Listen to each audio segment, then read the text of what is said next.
بسم اللہ الرحمن الرحیم 10 محرم الحرام کا روزہ۔ حضرت ابن عباس رضی اللہ تعالی عنہما سے مروی ہے کہ رسول اللہ صلی اللہ علیہ وسلم نے ارشاد فرمایا، روزہ کے سلسلے میں کسی بھی دن کو کسی دن پر فضیلت حاصل نہیں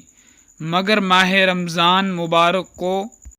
اور یوم عاشوراء کو کہ ان کو دوسرے دنوں پر فضیلت حاصل ہے۔ حضرت ابن عباس رضی اللہ تعالی عنہما سے مروی ہے کہ رسول اللہ صلی اللہ علیہ وسلم نے ارشاد فرمایا، روزہ کے سلسلے میں کسی بھی دن کو کسی دن پر فضیلت حاصل نہیں مگر ماہ رمضان المبارک کو اور یوم عاشوراء کو کہ ان کو دوسرے دنوں پر فضیلت حاصل ہے۔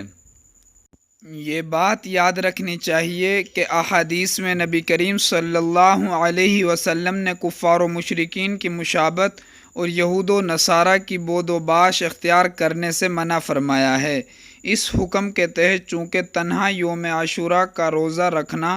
یہودیوں کے ساتھ اشتراک اور تشابہ تھا، دوسری طرف اس کو چھوڑ دینا اس کی برکات سے محرومی کا سبب تھا، اس لیے اللہ تعالیٰ کے مقدس پیغمبر صلی اللہ علیہ وسلم نے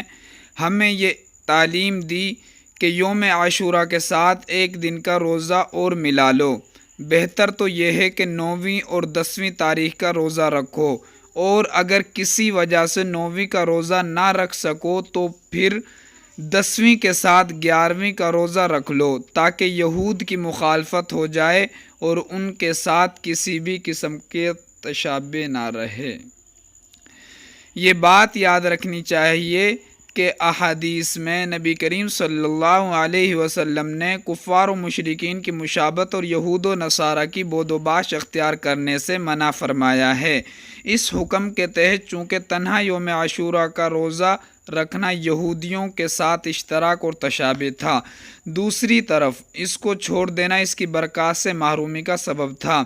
اس لیے اللہ تعالیٰ کے مقدس پیغمبر صلی اللہ علیہ وسلم نے ہمیں یہ تعلیم دی کہ یوم عاشوراء کے ساتھ ایک دن کا روزہ اور ملا لو۔ بہتر تو یہ ہے کہ 9ویں اور 10ویں تاریخ کا روزہ رکھو،